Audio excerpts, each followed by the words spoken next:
बच्चों, आज की वीडियो में हम स्टार्ट करेंगे भूचुंबक अर्थ मैग्नेटिज्म।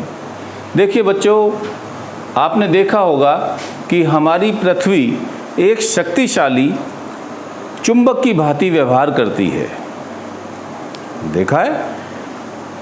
सबसे पहले एक साइंटिस्ट आए, विलियम गिलबर्ट। उन्होंने ये बताया कि हमारी पृथ्वी एक शक्तिशाली चुंबक की भांति व्यवहार करती है कि मानो पृथ्वी के गर्भ में एक शक्तिशाली चुंबक स्थित हो। उन्होंने इसके प्रमाण में, इसके पक्ष में निम्नलिखित प्रमाण दिए। एक हेडिंग डाल लीजिए, भूचुंबक, और इसमें लिखिए सर्वप्रथम विलियम गिलबर्ट नामक वैज्ञानिक ने बताया कि हमारी पृथ्वी एक शक्तिशाली चुंबक की भांति व्यवहार करती है, मानो पृथ्वी के गर्भ में एक शक्तिशाली चुंबक स्थित हो। क्लियर? उन्होंने इसके पक्ष में निम्नलिखित प्रमाण दिए। नंबर 1, देखिए पहला प्रमाण यह है बच्चों कि यदि हम पृथ्वी पर किसी चुंबक को स्वतंत्रता पूर्वक लटकाएं तो वह केवल उत्तर दक्षिण दिशा में ठहरती है। सब जानते हैं, लटका के देख लेना किसी दिन। एक पोल नॉर्थ की तरफ जाएगा, दूसरा पोल साउथ की तरफ जाएगा। क्लियर?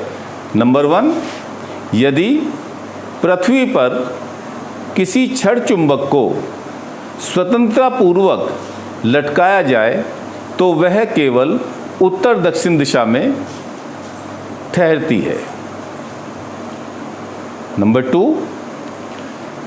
यदि, देखिए बच्चों एक मिनट, यदि हम पृथ्वी में उत्तर से दक्षिण की ओर एक गड्ढा खोद दें 6-7 फीट गहरा और उसमें किसी छड़ चुंबक को दबा दें, आप उसे 1 सप्ताह बाद निकालेंगे तो देखेंगे कि वो चुंबक की भांति व्यवहार करने लगेगी।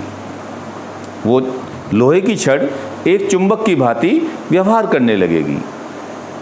क्लियर? अब इससे ये प्रमाण होता है कि पृथ्वी के अंदर क्या है? चुंबक है।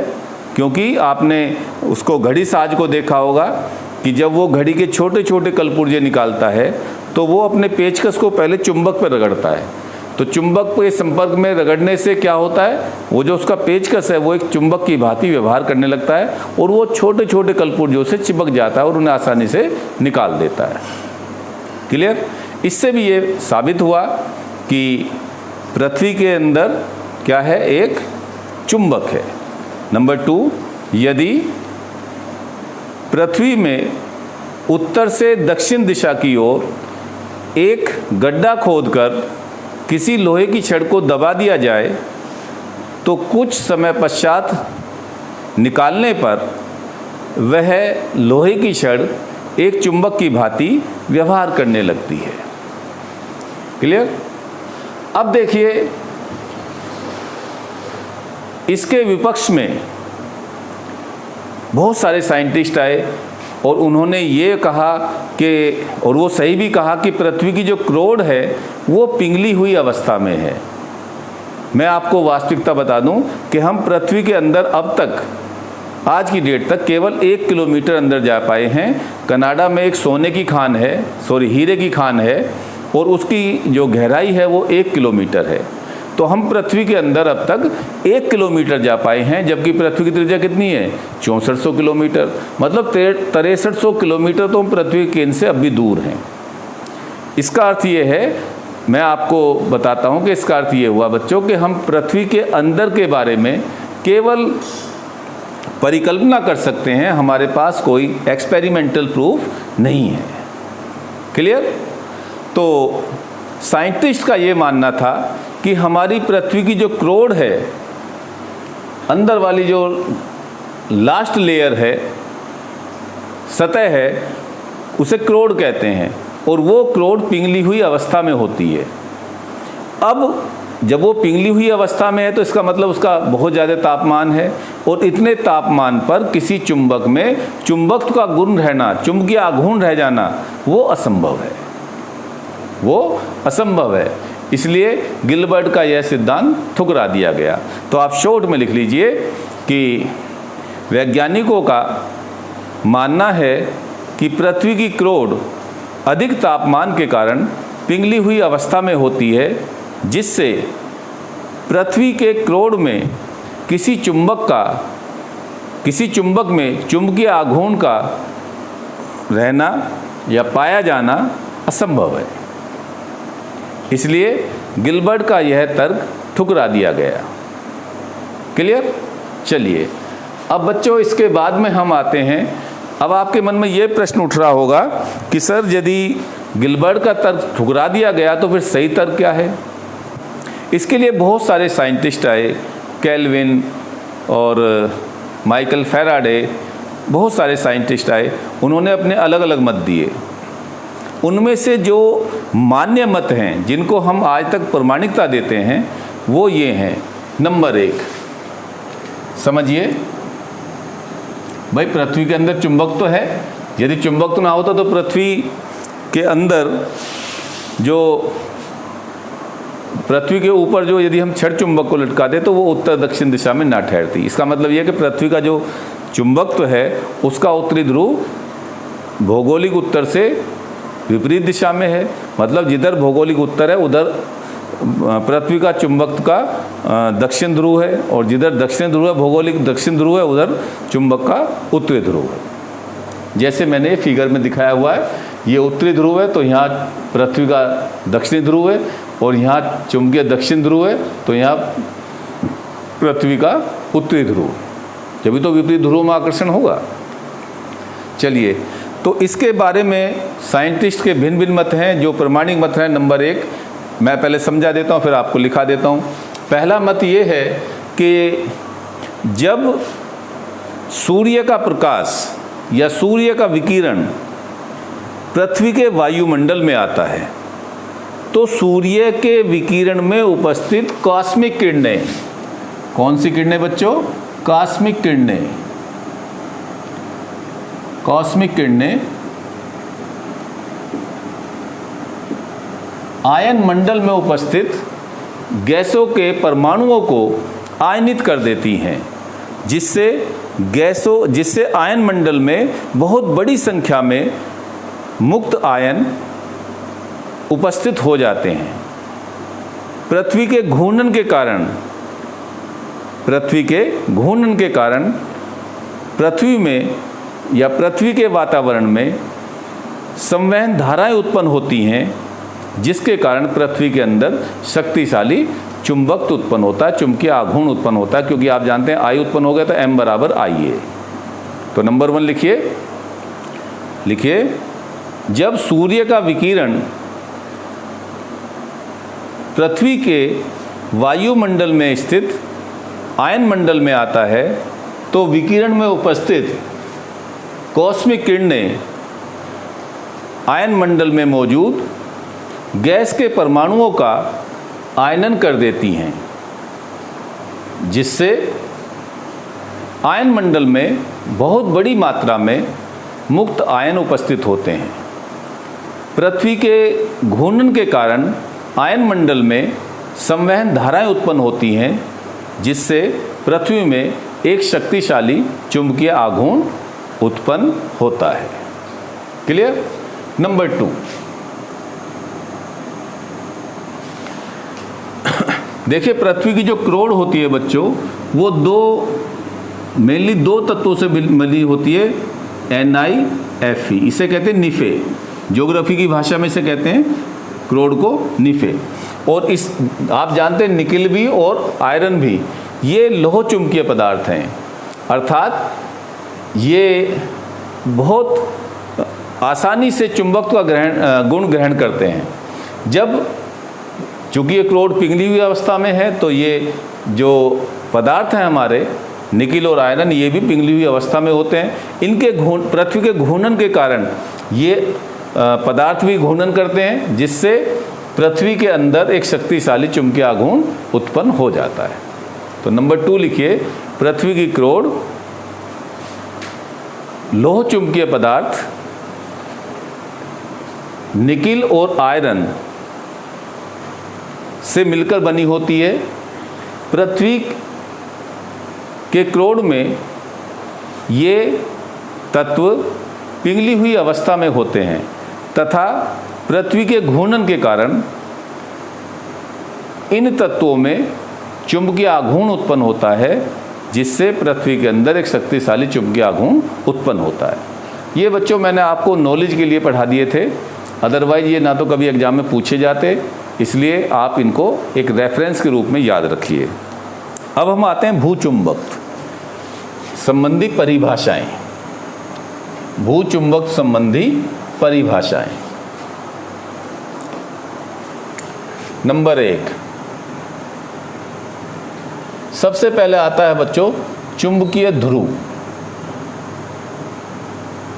चुंबकीय ध्रुव, मैग्नेटिक पोल्स।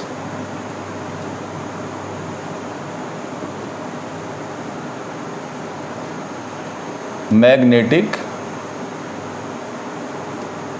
पोल्स।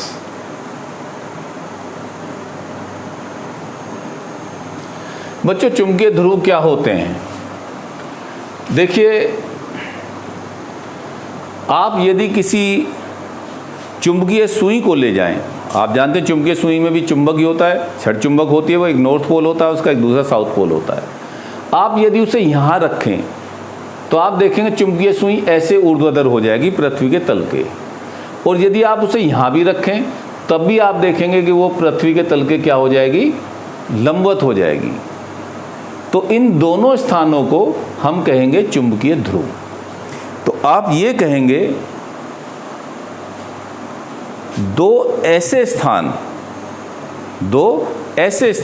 पृथ्वी पर स्थित दो ऐसे स्थान जिस पर किसी चुंबकीय सुई को रखने पर चुंबकीय सुई पृथ्वी के तल के ऊर्ध्वाधर हो जाती है, पृथ्वी के तल के ऊर्ध्वाधर हो जाती है, चुंबकीय ध्रुव कहलाते हैं। देख ली डेफिनेशन? ओके। इसके बाद में बच्चों हेडिंग डालिए चुंबकीय अक्ष। चुंबकीय अक्ष, मैग्नेटिक एक्सिस।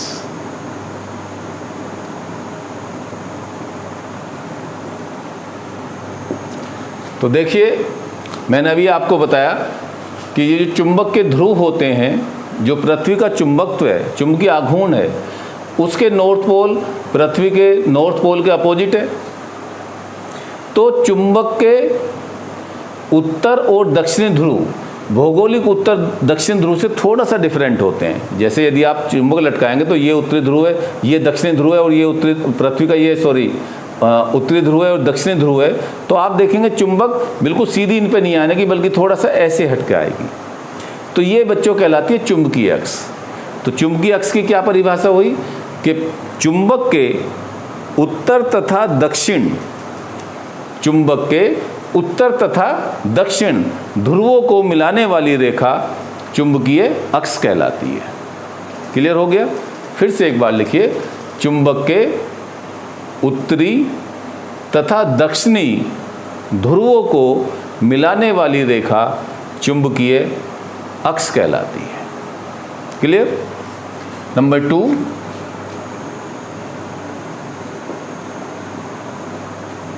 भौगोलिक अक्ष। इसे मैग्नेटिक एक्सिस कहते हैं बच्चों।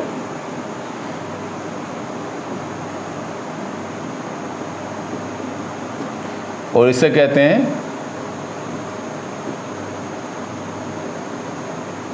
Geographical axis.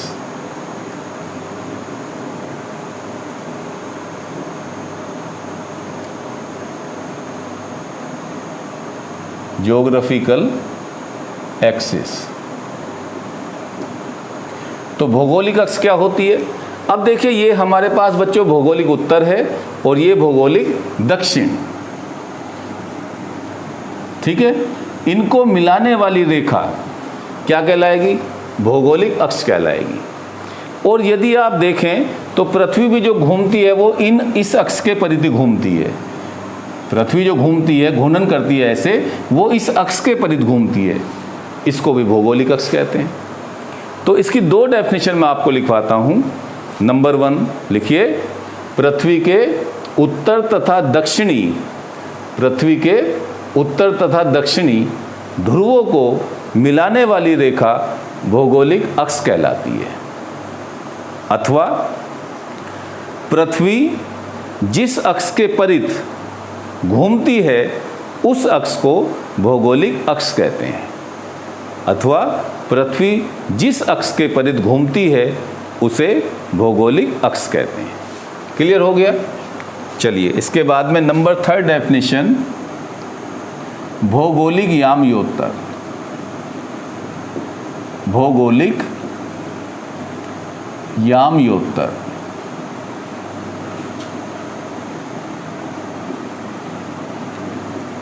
इसे कहते हैं बच्चों इंग्लिश में ज्योग्राफिकल मेरिडियन। Geographical meridian. अब बच्चों यामयोत्तर होता है तल। देखिए इस तरह समझिए कि ये हमारी भौगोलिक अक्ष है, इससे होकर लंबवत जाने वाले तल को हम क्या कहेंगे? भौगोलिक यामयोत्तर। कि पृथ्वी के भौगोलिक अक्ष से ऊर्ध्वाधर होकर जाने वाले तल को ही भौगोलिक यामयोत्तर कहते हैं। लिख लीजिए डेफिनेशन, पृथ्वी के भौगोलिक अक्ष के लंबवत तल को ही भौगोलिक यामयोत्तर कहते हैं। क्लियर? चलिए इसके बाद में नंबर 4 चुंबकीय यामयोत्तर। चुंबकीय यामयोत्तर।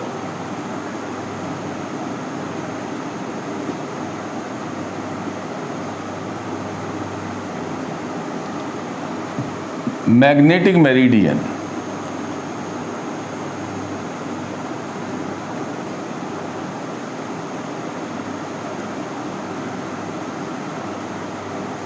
अब मैंने आपको बताया था कि चुंबकीय अक्ष और भौगोलिक अक्ष एक दूसरे के संपाती नहीं होते, मतलब एक दूसरे को नहीं ढकती, बल्कि जैसे ये हम ये कहें कि ये हमारी चुंबकीय अक्ष है और ये भौगोलिक अक्ष है, या ये भौगोलिक अक्ष है ये चुंबकीय अक्ष है, तो ये ऐसे रहती हैं। इनके बीच होता है बच्चों कोण 11.5 डिग्री का। क्लियर? तो चुंबकीय यामयोत्तर भी भौगोलिक यामयोत्तर से कितना कोण बनाएगा? 11.5 डिग्री का। तो डेफिनेशन क्या हुई? डेफिनेशन ये हुई कि चुंबकीय अक्ष या चुंबकीय उत्तरी ध्रुव और चुंबकीय दक्षिणी ध्रुव को मिलाने वाली रेखा से लंबवत